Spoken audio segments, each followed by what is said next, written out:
이 시간 함께 나눌 말씀은 베드로 후서 1장 1절에서 4절까지 말씀입니다.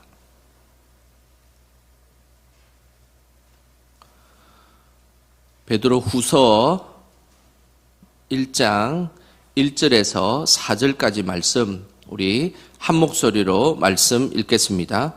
예수 그리스도의 종이며 사도인 시몬 베드로는 우리 하나님과 구주 예수 그리스도의 의를 힘입어 동일하게 보배로운 믿음을 우리와 함께 받은 자들에게 편지하노니, 하나님과 우리 주 예수를 알므로 은혜와 평강이 너희에게 더욱 많을지어다. 그의 신기한 능력으로 생명과 경건에 속한 모든 것을 우리에게 주셨으니, 이는 자기의 영광과 덕으로서 우리를 부르신 이를 알므로 말미암음이라. 이로써 그 보배롭고 지극히 큰 약속을 우리에게 주사 이 약속으로 말미암아 너희가 정욕 때문에 세상에서 썩어질 것을 피하여 신성한 성품에 참여하는 자가 되게 하려 하셨느니라. 아멘. 오늘도 주일 아침 믿음을 구하기 위해, 그리고 예배 자리에 나오신 우리 성도님들 주님의 이름으로 축복합니다. 날씨가 많이 또 시원해졌습니다. 늘 그 은혜 가운데 거하시고 늘 건강함으로 하나님 앞에 영광 돌리시기를 축복합니다. 우리나라는 주변 강대국에 비하면 작은 땅을 가진 나라입니다. 러시아와 중국만 해도 그 땅의 크기는 우리가 생각하는 것보다 상상을 초월할 정도로 큰 땅을 가지고 있습니다. 그래서 우리나라는 늘 역사적으로 약소한 나라였고, 그리고 주변 강대국에 의해서 항상 흔들렸던 나라였습니다. 하지만 우리나라도 매우 넓은 땅을 가지고 있었을 때가 있었습니다. 바로 고조선 시기입니다.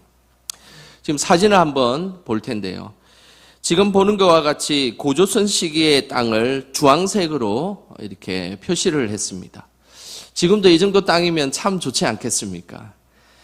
완벽하게 땅을 표시할 수는 없지만 발견된 고조선의 유물을 중심으로 그린 그림입니다. 멀게는 저 몽골과 러시아 일부를 차지하고 있고 중국도 상당한 부분을 차지했었습니다. 만약 이때만큼 광활한 땅을 가지고 있었다면 우리나라는 약소국의 서러움을 당하지 않았을 것입니다. 그렇다면 우리 역사상 가장 큰 땅을 소유했던 고조선은 왜 멸망하였을까요? 사마천이 저술한 사기의 조선열전이라는 책이 있습니다. 그 책을 보면 고조선은 수천 리의 영토를 차지했고 중국의 한 나라와 맞설 수 있는 그런 국력을 지녔다라고 기록하고 있습니다. 하지만 고조선이 외부의 전쟁이나 충격에 의해서 멸망한 것으로 기록되어 있지 않습니다. 그 멸망의 원인은 바로 내부 분열에 의해서 멸망했다라고 기록하고 있는 것입니다. 내부적으로 중국의 한 나라와 맞서자는 강경파와 그리고 화친을 맺자는 온건파가 서로 갈등을 겪기 시작했습니다. 또한 내부적으로 나라를 반대하는 잘못된 사상과 신하들의 배신들이 발생하면서 끝내는 이 광활한 영토를 가지고 있었던 고조선이 멸망하게 된 것입니다. 이처럼 아무리 넓은 땅과 강력한 힘을 지니고 있어도 내부적으로 잘못된 사상과 분열은 결국 그 나라를 망하게 하는 지름길임을 역사의 교훈이 우리에게 이야기하고 있습니다. 믿음의 공동체도 마찬가지입니다. 외부적인 고난과 핍박에도 믿음의 공동체가 흔들릴 수 있습니다. 하지만 그것보다 더 힘든 것은 내부적으로 어려움을 겪을 때입니다. 베드로전서와 베드로후서의 차이도 이와 같습니다. 베드로전서는 AD 64년경에 쓰여진 말씀입니다. 이때는 외부적 환난과 핍박이 많을 때였습니다. 그래서 성경에는 불시험이라는 것이 등장하고, 그리고 우는 사자와 같이 외부의 고난이 계속해서 소아시아 성도들을 공격했다라고 말씀하고 있습니다. 하지만 오늘의 본문인 베드로 후서는 베드로전서가 쓰여진 3, 4년 지난 이후에 AD 67년경에 쓰여졌습니다. 외부적인 고난이 길어지면서 자연스럽게 내부적인 혼란이 생기기 시작했습니다. 이 베드로 후서의 이 배경은 거짓 교사들과 이단들이 나타나면서 끊임없이 소아시아 성도들의 내부적인 어려움을 발생시켰던 배경을 가지고 있습니다. 이 내부적인 어려움에 대항하기 위해서 써진 말씀, 그 말씀이 이제 이번 주부터 계속 말씀을 들을 베드로 후서의 말씀입니다. 외부적 고난을 이기기 위해 베드로 전서가 쓰여졌다면 베드로 후서는 내부적 혼란을 이기기 위해 쓰여진 말씀, 그것이 베드로 후서인 것입니다. 오늘 본문은 베드로 후서 첫 서론에 해당하는 것으로 내부적인 혼란의 핵심이었던 거짓 교사들, 이단들을 대항하기 위해서 사도 베드로의 유언과 같은 말씀이 오늘 말씀입니다. 먼저 1절 말씀을 우리 같이 함께 읽어 보겠습니다. 예수 그리스도의 종이며 사도인 시몬 베드로는 우리 하나님과 구주 예수 그리스도의 의를 힘입어 동일하게 보배로운 믿음을 우리와 함께 받은 자들에게 편지하노니. 베드로 자신을 소개하는 부분을 우리는 주목할 필요가 있습니다. 베드로 전서에는 예수 그리스도의 사도라는 이 한 단어로 자신을 소개하고 있습니다. 그런데 베드로 후서는 예수 그리스도의 사도뿐만 아니라 예수님의 종이라고 추가적으로 자신을 소개하고 있습니다.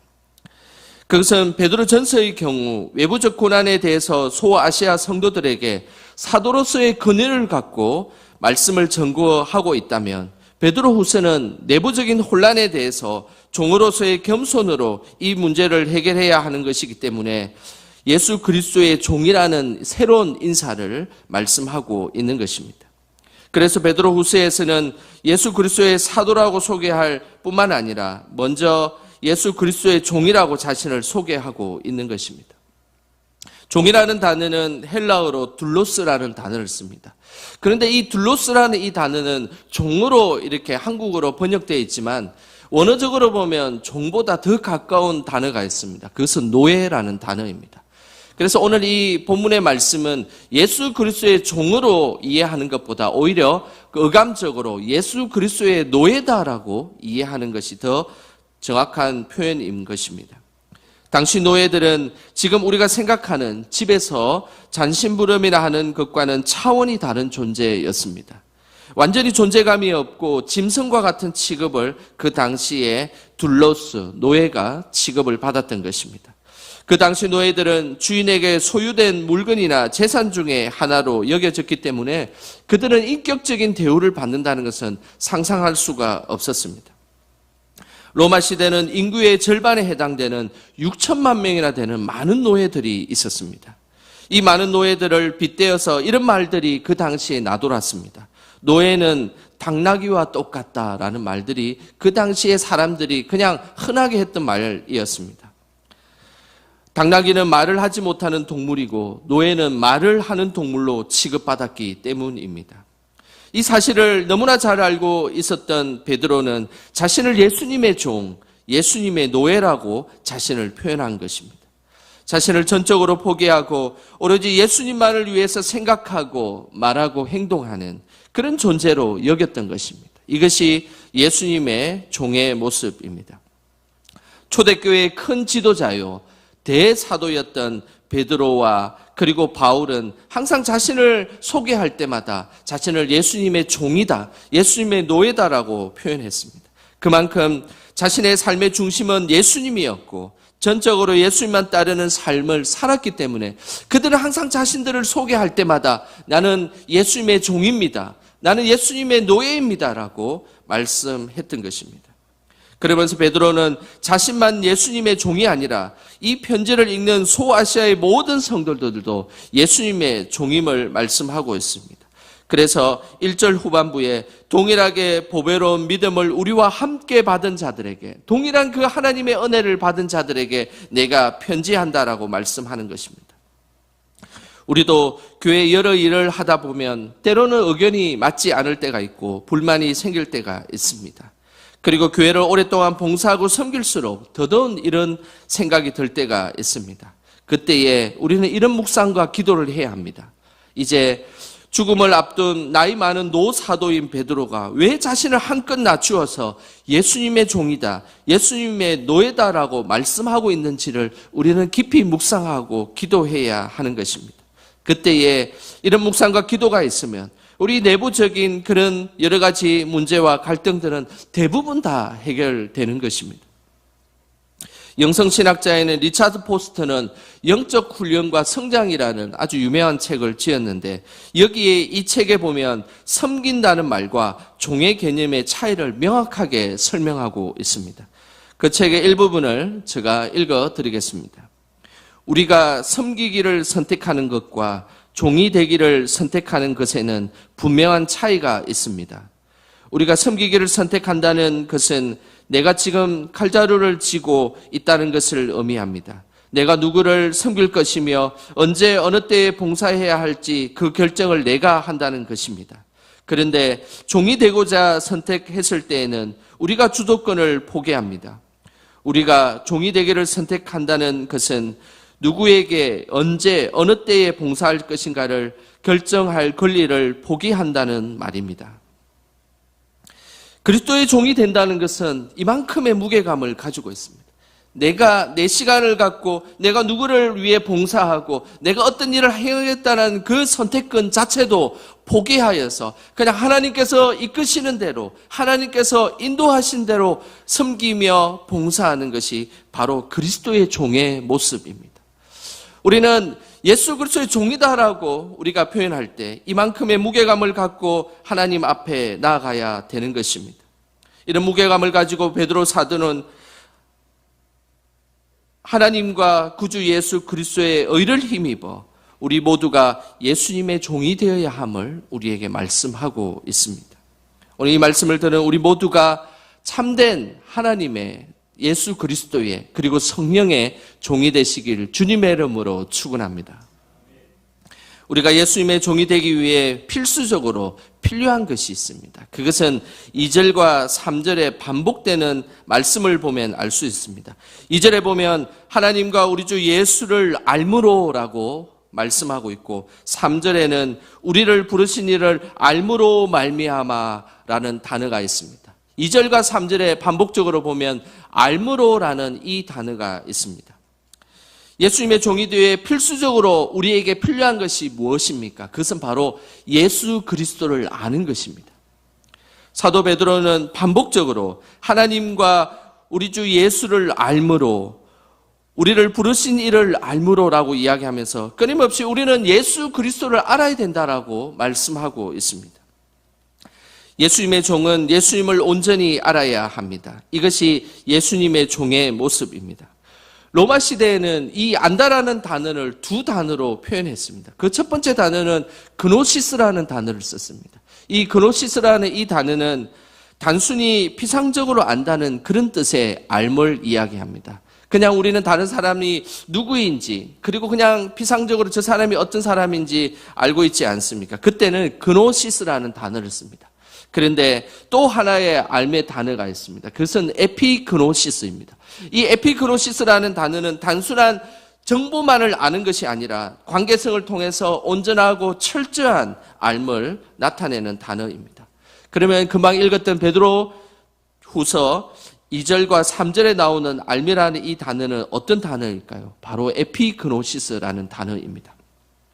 단순히 예수님을 좋은 사람, 훌륭한 사람으로 아는 그 수준에 그치는 것이 아니라 예수 그리스도께서는 우리를 위해서 사랑하시고 지금도 살아계셔서 교제를 나누시며 함께 동행하기를 원하시는 그 예수님, 그것이 바로 예수 그리스도를 아는 에피그노시스로 아는 예수님의 알매의 모습입니다. 우리는 친밀한 관계일수록 단순한 정보를 넘어서서 진정한 알매 관계를 유지합니다. 그 사람이 무슨 일을 하고 그 사람의 나이가 어느 정도 되는지는 그노시스 정도 수준의 알을 이야기합니다. 그러나 우리는 그 사람이 어떤 어려움에 있고 무슨 생각을 하고 있고 그 사람의 얼굴만 보아도 그 사람의 상태를 알 수 있는 수준은 그노시스를 넘어서서 에피그노시스 수준으로 그 사람을 알고 있다라고 말씀하는 것입니다. 사도 베드로는 예수님과 우리의 관계가 바로 매우 친밀하고 마음과 생각을 서로 공유할 때 에피그노시스적인 관계가 되기를 요청하고 있는 것입니다. 이런 모습이 있을 때 거짓 교사와 이단들을 물리칠 수가 있는 것입니다. 하나님의 말씀에는 끊임없이 하나님과 성도들이 에피그노시스적인 알을 요청하고 있습니다. 그 대표적인 말씀이 구약 성경의 호세아서의 말씀입니다. 어느 날 하나님은 호세아 선지자를 불렀습니다. 그리고 몸을 파는 음란한 여인인 고멜과 결혼하라고 말씀하였습니다. 호세아는 하나님의 말씀에 순종하여서 그 음란한 여인인 고멜과 결혼하고 그리고 2명의 자녀를 낳았습니다. 그런데 자녀를 낳고 난 뒤에 고멜은 바람이 나서 다른 남자에게 도망을 가버렸습니다. 호세아는 그 고멜을 찾으러 나섰고 다시 집으로 돌아올 때는 오히려 돈을 지불하여서 데려올 수밖에 없었습니다. 자신의 아내를 데려오는데 돈을 지불해서 데려온다. 그 남편의 심정은 어떠했겠습니까? 그 호세아의 심정에 하나님은 더한 것을 요구하셨습니다. 그 엄녀가 된 고멜을 사랑하라라고 말씀하신 것입니다. 결혼을 하고 도망간 여인을 데려오는 것도 힘든 일인데 그 여인을 어떻게 사랑할 수 있겠습니까? 참으로 말도 안 되는 것을 하나님이 계속적으로 호세아에게 요구하셨습니다. 이해할 수 없는 것을 시키신 하나님은 호세아에게 말씀하였습니다. 내가 이스라엘을 고멜처럼 사랑하였다라고 말씀하는 것입니다. 이스라엘이 이방 우상을 섬겼을 때도 이스라엘을 사랑하였고 이들이 다른 적국의 포로로 잡혀갔을 때도 내가 그것을 값을 지불하여서 그들을 데리고 왔다라고 말씀하고 있습니다. 고멜을 사랑하라고 하신 그 하나님의 마음을 이해한 호세아는 호세아서 6장 3절에 이렇게 고백하며 말씀하였습니다. 우리 화면을 보시면서 호세아 6장 3절 말씀 함께 읽겠습니다. 그러므로 우리가 여호와를 알자, 힘써 여호와를 알자. 그의 나타나심은 새벽빛같이 어김없나니 비와 같이 땅을 적시는 늦은 비와 같이 우리에게 임하시리라 하니라. 호세아는 고백합니다. 우리가 여호와를 알자, 힘써 여호와를 알자라고 고백하고 있습니다. 하나님은 새벽빛같이 늦은 비같이 우리에게 임하신다라고 말씀하고 있는 것입니다. 고멜을 데려오기 위해서 애쓰고 자신의 부인임에도 불구하고 돈을 지불하여서 데려올 수밖에 없었던 그 안타까운 것, 그리고 끊임없이 고멜을 사랑하라고 했던 그 하나님의 마음을 호세아는 깨닫게 된 것입니다.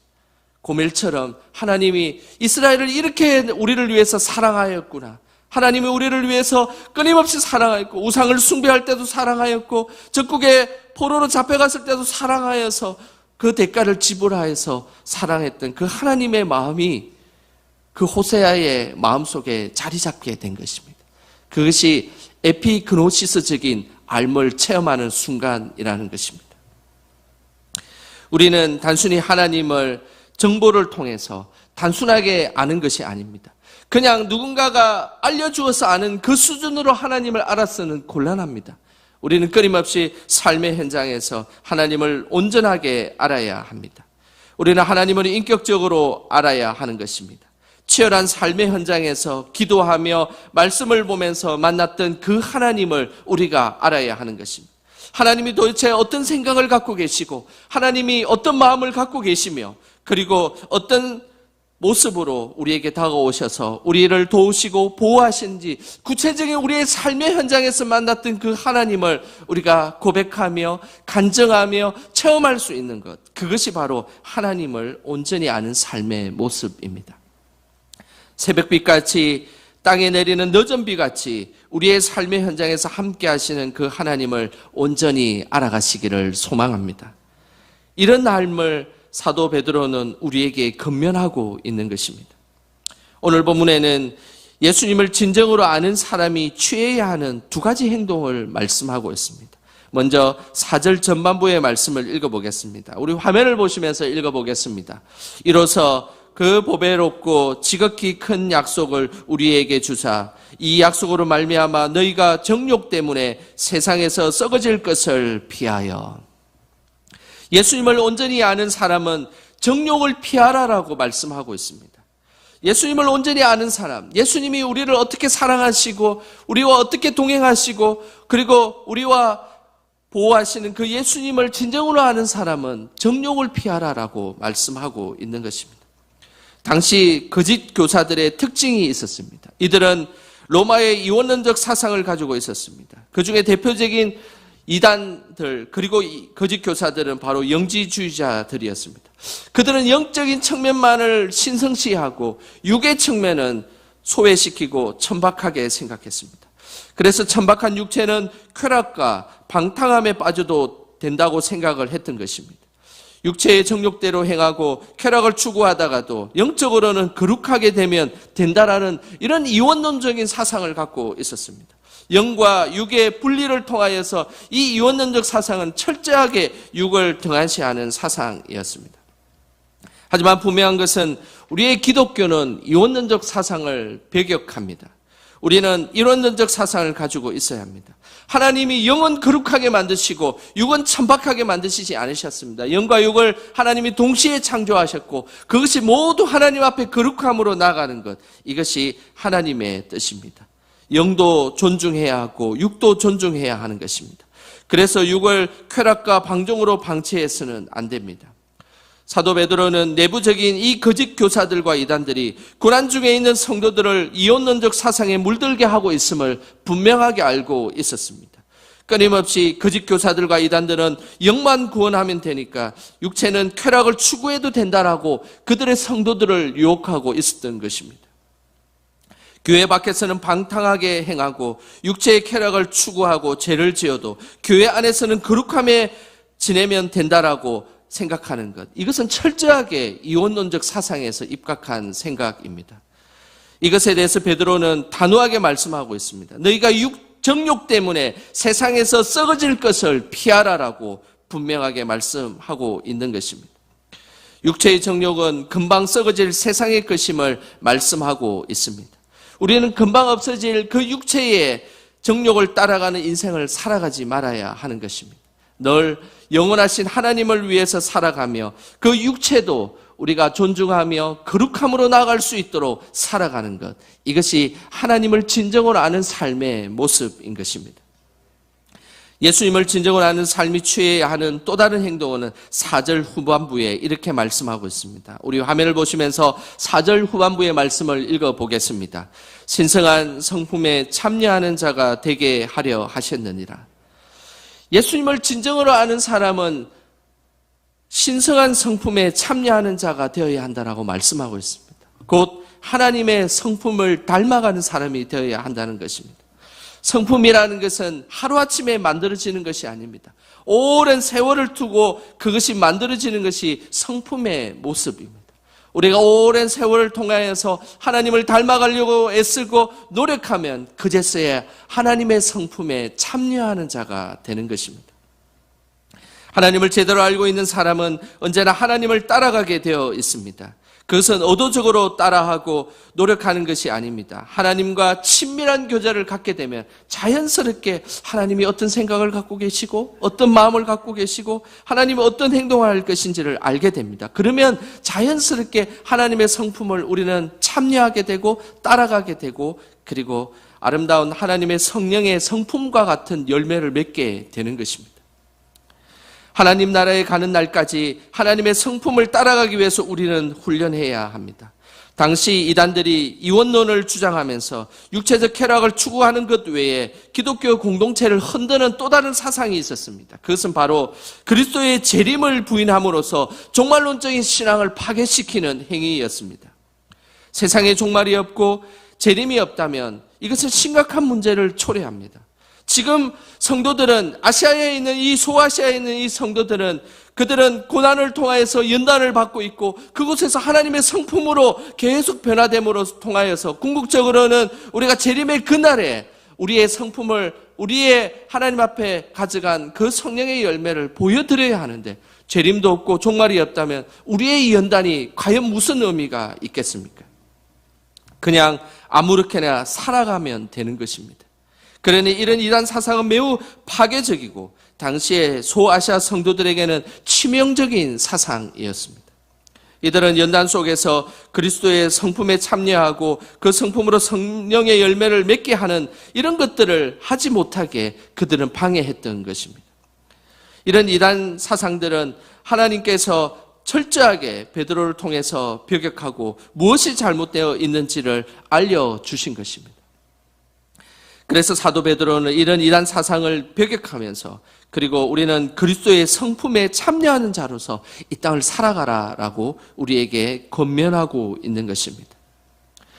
정말 살아가는 우리들은 늘 기억하셔야 합니다. 하나님 앞에서 우리는 종의 신분임을 늘 기억하시길 바랍니다. 그리고 힘써 하나님을 알아가길 위해서 우리는 애써야 하는 것입니다. 예배를 통해서, 때로는 말씀을 통해서, 때로는 우리가 삶의 정황 속에서 기도하면서 그 속에서 만난 하나님을 철저하게 알아가는 것, 이것이 이 땅에 우리가 종말론적인 삶을 살아가는 우리에게 필요한 하나님의 원하는 모습인 것입니다. 그 하나님의 알미 육체의 욕망을 버리게 할 것입니다. 그리고 하나님의 성품에 참여하는 자로 우리를 살아갈 수 있도록 우리를 이끌어 주실 것입니다. 어떤 순간에도 하나님을 온전히 알므로 하나님이 원하시는 삶으로 나아가는 저와 여러분 되시길 주님의 이름으로 축원합니다.